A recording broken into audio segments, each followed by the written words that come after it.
Hello everyone, welcome back to another video. I'm your Kennywood fanatic and I hope you all are having a wonderful day and a wonderful week. I know I am. Kennywood is home to a great 1-2 punch in Phantom's Revenge and Steel Curtain. Steel Curtain, while being Kennywood's newest coaster, opening in 2019, still has a very storied and interesting history. So without further ado, let's dive into the history of Steel Curtain. Last night I took a walk before dark.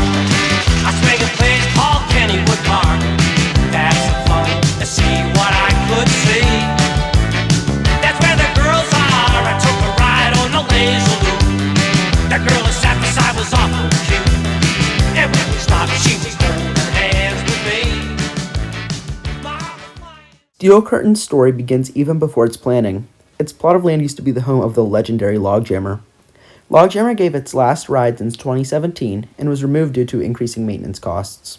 Multiple bids were made for Steel Curtain's plot of land. Ultimately, this fell through, whether it's because of they couldn't get proper permissions or because of soil testing being off. But for whatever reason, the RMC bid fell through, and so S&S won the bid. When teasing the ride, the park decided to use these different encrypted things. They used the scratch off and this word search. The scratch off would have different numbers relating to the ride, and the word search would have different words that would relate to the scratch off or hints at what the ride could be. Now, what does each number mean? The 220 is for 220 feet, which is the height of the coaster. 24 is for the amount of passengers on each train. 50 is for the lift angle. 9 is for the amount of inversions. 197 is for how tall the Drachenfire dive drop is. 120 is 120 seconds, which is how long it lasts. 3 is the fact that it breaks 3 records. 75 is 75 miles an hour. And 4,000 is 4,000 feet of track. The Project 412 was a great way to get fans involved in getting into what they think Kennywood's coaster would be. It brought interaction, it brought excitement, it brought the buzz. Compared this with What's in the Shed, which was a giant letdown. This fan event, it gave everyone speculating. There were so much talks on forums, so many different YouTube videos. All of this was all just made up, and all this hype was built for this ride because of this event. I would love to see more events like this. Also, the first 12 people to get it right would also get a ride on it. It would be the first 12 people to ride the coaster, which that's a great, amazing thing to do, especially if you're a smaller park like Kennywood. Amazing. If you can't tell, I love this event. Steel Curtain took a while to get vertical.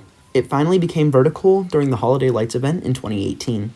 It continued its construction over the winter of 2018 into 2019, over that spring, and even into the summer.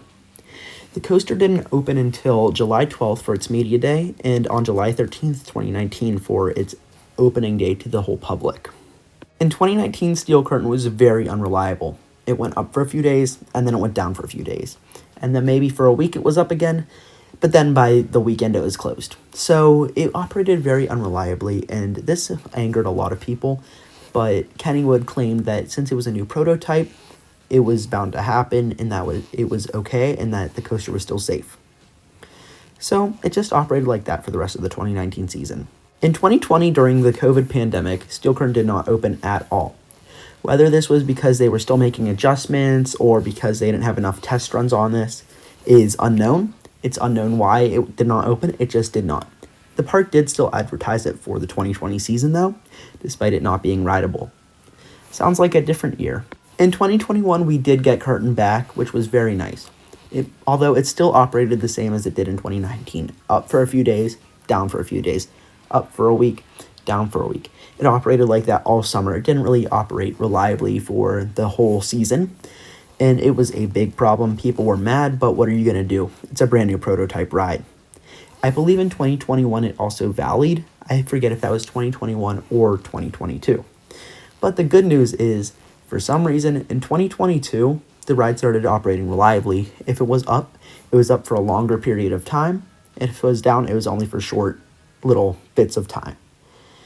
So 2022 was its most reliable season until present, so that was very good for the park. Steel Curtain operated reliably until July 2023. The park probably thought, yes, we finally figured this out, let's go. And then a large clang was heard around the Curtain area, and it went down for the rest of the 2023 season in late July. In 2024, it was announced that Steel Curtain would not operate at all. Kennywood brought in a third-party structural company to check and make sure that the supports were okay. And it turns out that they were not, and that so many more supports had to be added to steel curtain in order to make it safe. The coaster was quite literally ripping itself apart.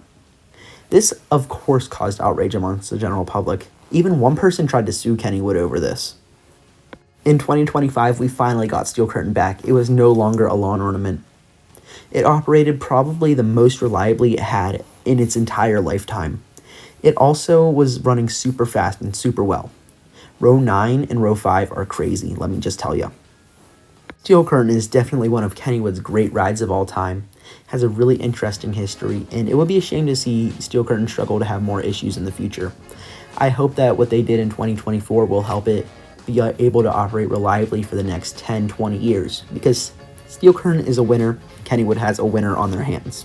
Anyways, that's going to do it for today's video. I hope you all enjoyed. Please leave your thoughts on the comment section below on what you think about Steel Curtain. I would greatly appreciate to hear all of your thoughts. Also, thank you all so much for all of your support on my last video. It really means a lot. I never thought in a million years that a video of mine would take off like that. Shout out to Coaster 101, Kennywood, and American Coaster Enthusiast for letting me borrow content for this video. Please exit safely to your right and have a great rest of your day here at Kennywood Park.